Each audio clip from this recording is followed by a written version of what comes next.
Ever notice how sometimes after spending time with someone, you can actually feel more lonely than before? At first, this can seem confusing because we often assume that any form of connection should reduce loneliness. But human psychology does not work that way. Loneliness is not simply the absence of people. It is the absence of meaningful emotional connection. And in modern life, many interactions happen at the surface level. We meet people, we talk, we share moments, but something deeper may still be missing. Psychologists often refer to this difference as the gap between interaction and emotional connection. Interaction is easy. It can happen through conversation, attention, physical presence, or even shared activities. But emotional connection requires something different. It requires emotional fluency. Emotional fluency is the ability to recognize our emotions, understand them, and express them honestly. It also requires the ability to recognize the emotions of others.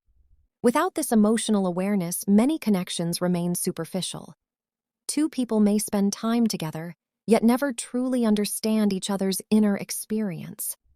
In these situations, the mind may register the interaction, but the emotional system does not experience real connection.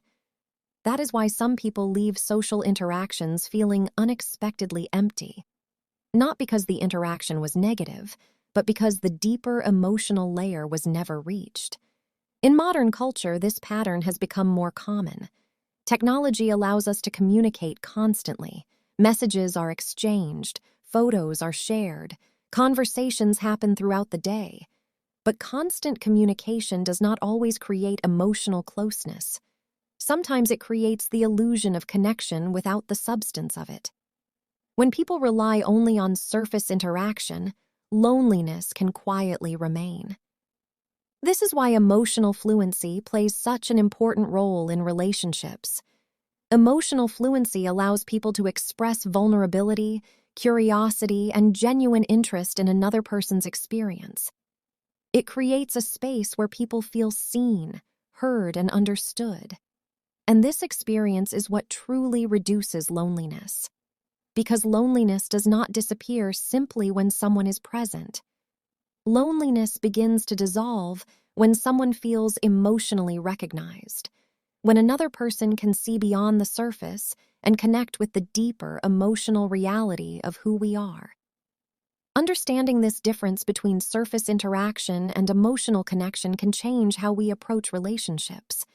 It encourages us to move beyond simple interaction and toward authentic emotional understanding. And that shift is where real human connection begins.